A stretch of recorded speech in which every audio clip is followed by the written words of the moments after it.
there's some natural questions that people are wondering about. What is quantum computing? What's real? What's hype? What's next? Should I invest in quantum stocks? And I'm going to try to answer most of these questions, maybe not the last one.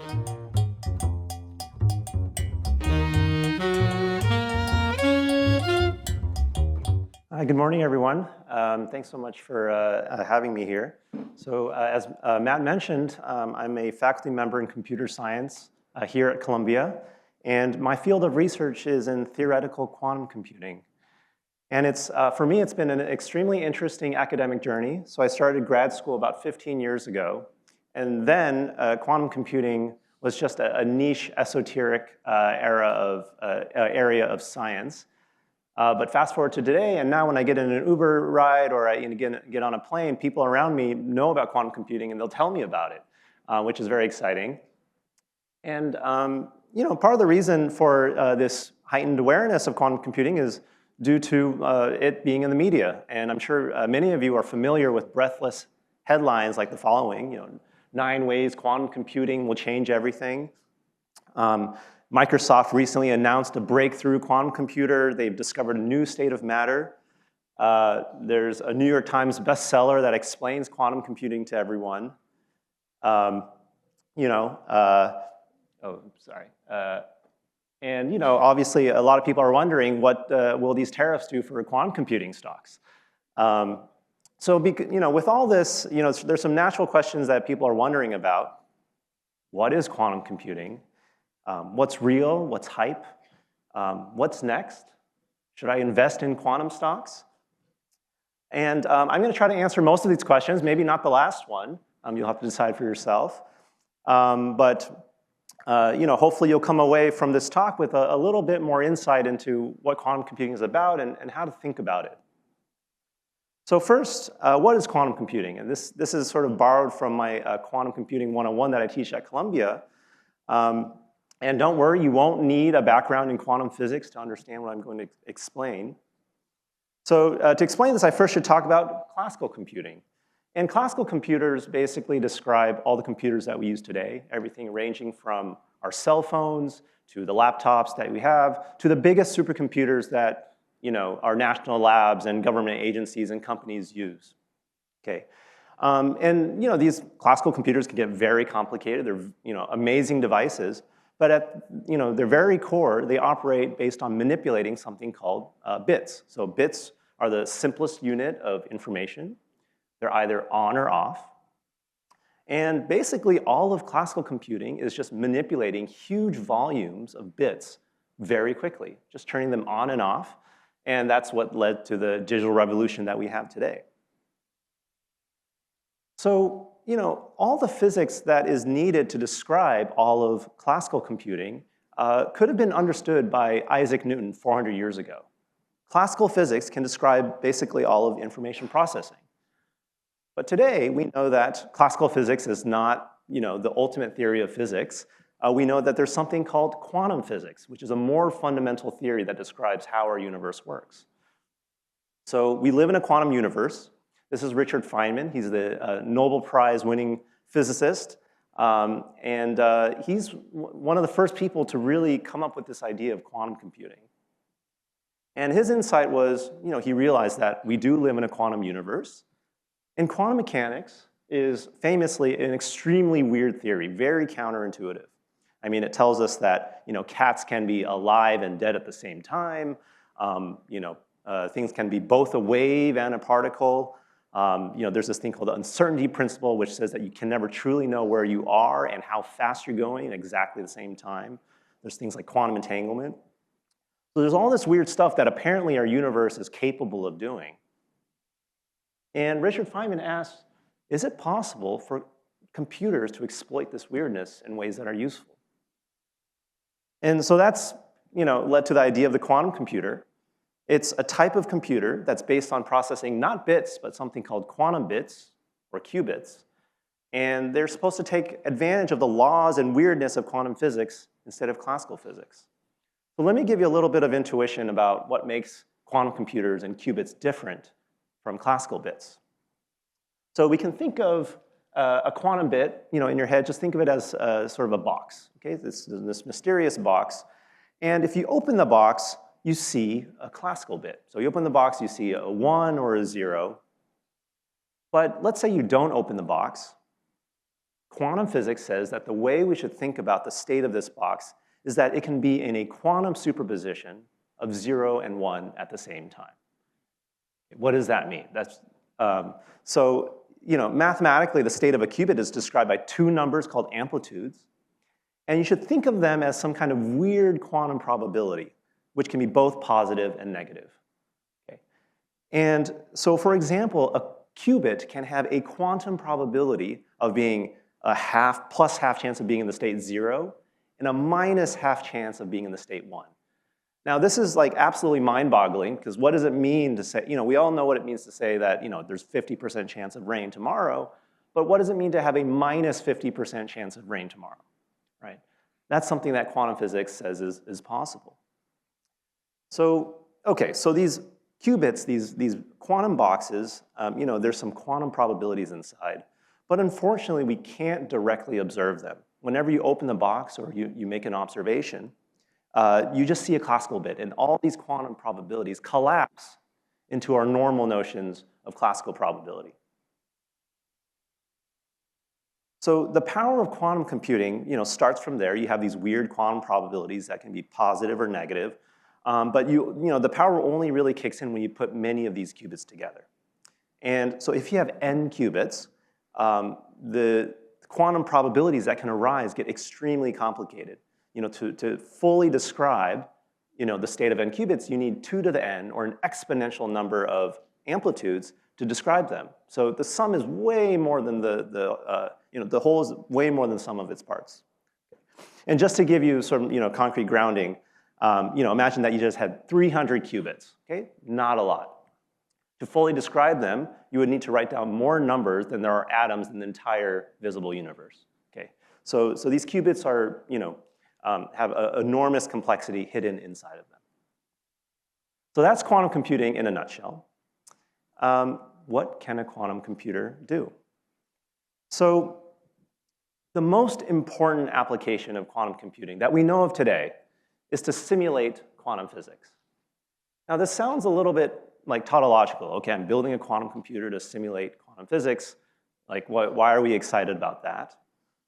Well, remember that we live in a quantum universe, and everything from the very mundane, ranging from how plants and photosynthesis works, to the way that proteins fold in our bodies, all these things are governed fundamentally by the laws of quantum mechanics, but also to more exotic things like exotic materials, superconductors, even black holes, right? The only way that we can fully describe them and understand them is to think through the laws of quantum mechanics.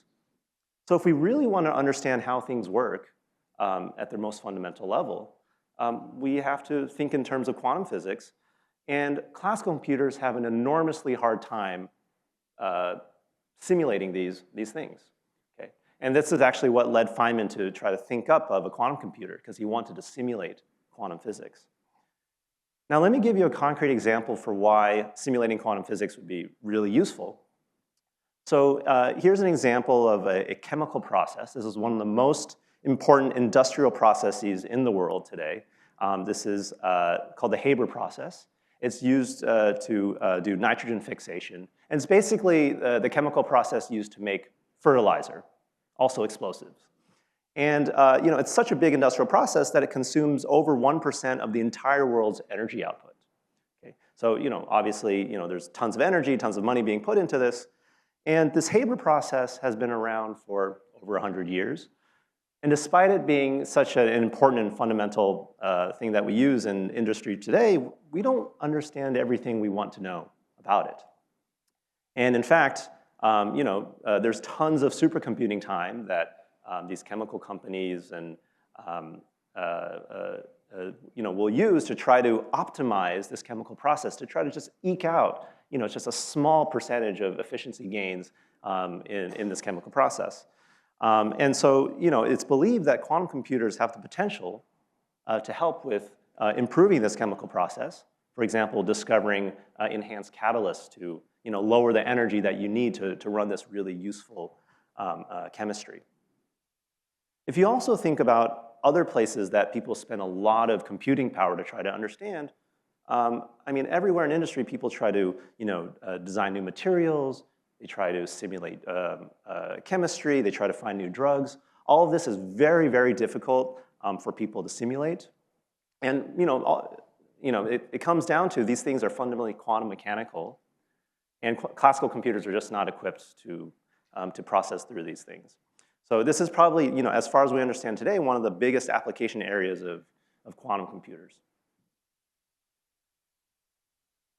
Let me turn to something different.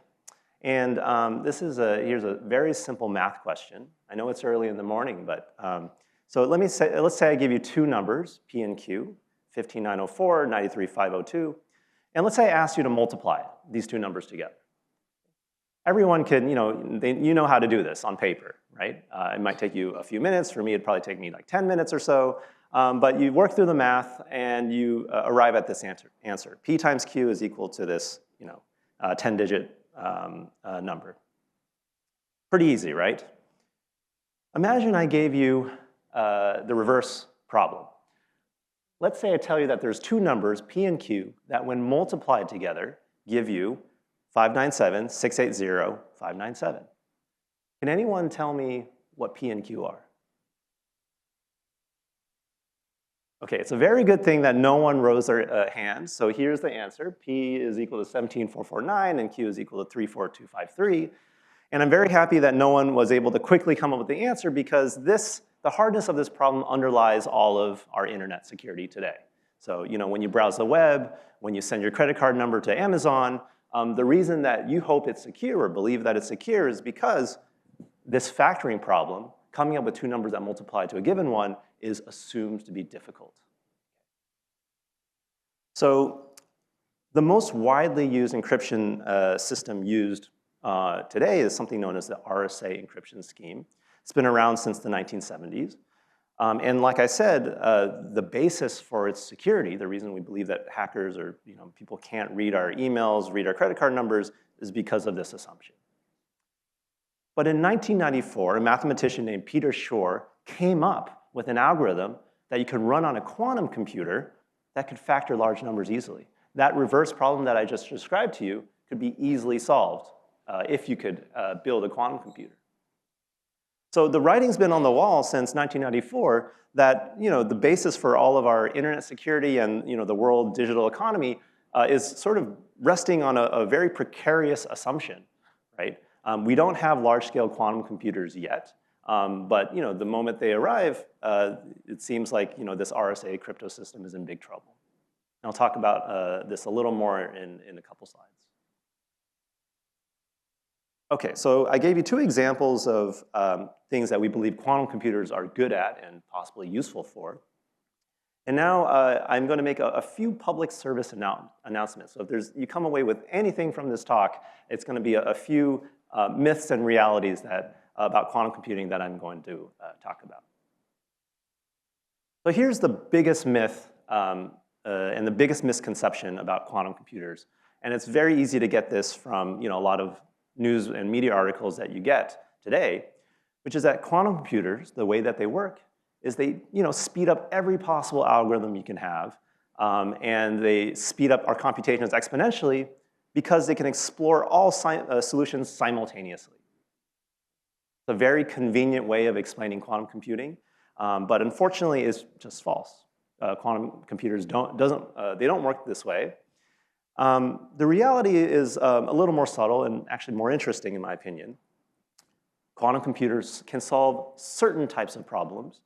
They can't speed up every problem. And they speed up certain types of problems by manipulating these quantum probabilities I described earlier. So just to give you like this cartoon graphic, imagine that there's a search space of all the possible solutions you wanted to solve in your computational problem. Most of them are bad solutions, and you're trying to find the good solution, maybe the optimum schedule, the optimum path for your optimization problem. On a quantum computer, you can arrange it sometimes so that some of these solutions get positive quantum probability, Some of these solutions get assigned negative quantum probability.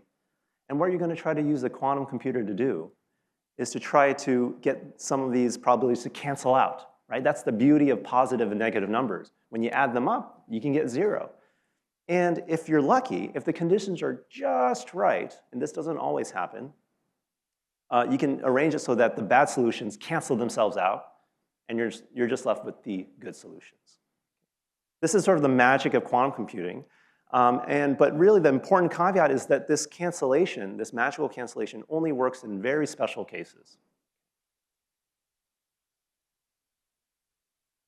Okay, myth number 2.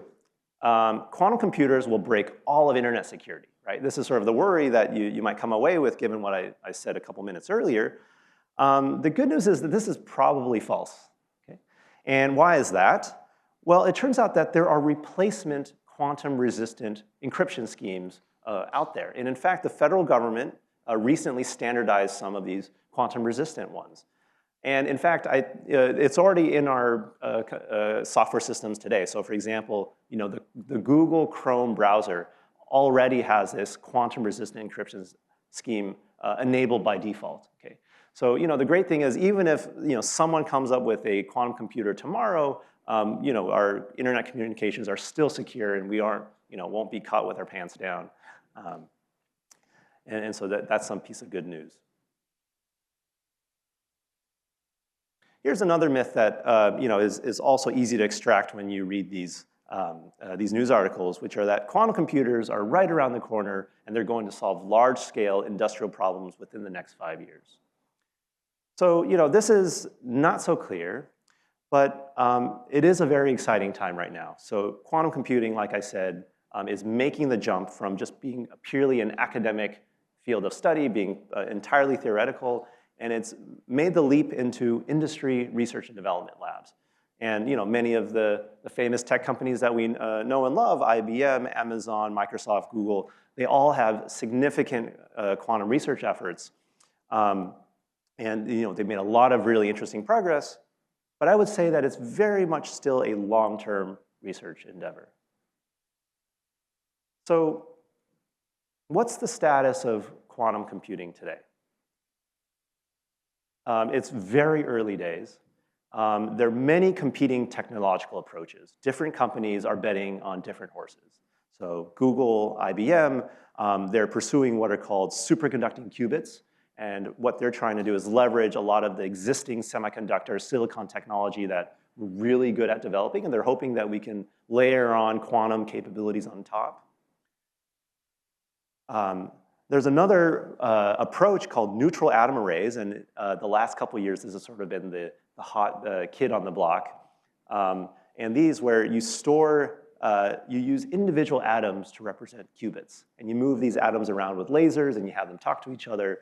And there's been a lot of really exciting breakthroughs in the last couple of years there. Photonic qubits. So there's another approach where instead of using atoms to encode qubits, you use particles of light. Okay? And so there's a company called PsiQuantum in Palo Alto that's trying to pursue this. Microsoft, I think some of us might have heard of this recent big announcement by Microsoft on developing what's called a topological qubit.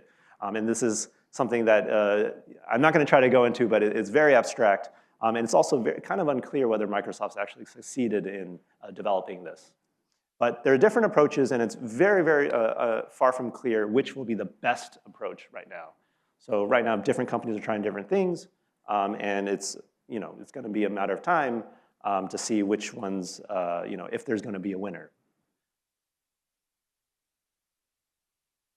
I think the best way of thinking about where we are in the quantum computing era is that it's sort of like what digital classical computing was like in the 1940s and 50s. So back then, we had these huge computers that filled entire rooms. They were built out of extremely unreliable parts. They had very limited capabilities. This was sort of the vacuum tube era. And we're kind of in that situation, right? We don't know exactly what's the best way of building them. They don't work that well, but we're making a lot of interesting engineering progress. And the grand challenge, I would say, is we have to figure out how to deal with noise and errors. So these companies have built very interesting devices, They haven't been capable of doing anything that's been useful for any like practical application yet. And the main reason is that qubits are just fragile, right? The environment, you can think of it as that the environment, the outside world, is constantly trying to peek inside the qubits of a quantum computer. And if you remember, whenever you open up one of these qubit boxes, you collapse it. All these quantum probabilities just go away. And that sort of leads to the fragility of these qubits. And so it's a very difficult engineering problem to try to get rid of these errors. But I would say that in 2023, this was kind of a wonderful year. It's sort of a milestone year in quantum computing because there were some very exciting breakthroughs in developing quantum error correction, ways to deal with these errors. And the experiments that Google and IBM and others have come up with is they show that in principle, you can build reliable qubits out of unreliable ones. They've been small-scale experiments so far, and the necessary path forward is to really scale these experiments up. But it's very, very exciting. So wrapping up, quantum computers are making the jump from science fiction to science reality. And I find it such an exciting time because there's just so much we don't know. There's also a lot of exciting promise. So some fundamental questions, like how do we build better qubits? How do we correct errors efficiently? And maybe most importantly, what are quantum computers going to be good at, and how are they going to be useful? And there's tons of engineering challenges ahead. So with that, I'd like to thank you for your attention and happy to take any questions.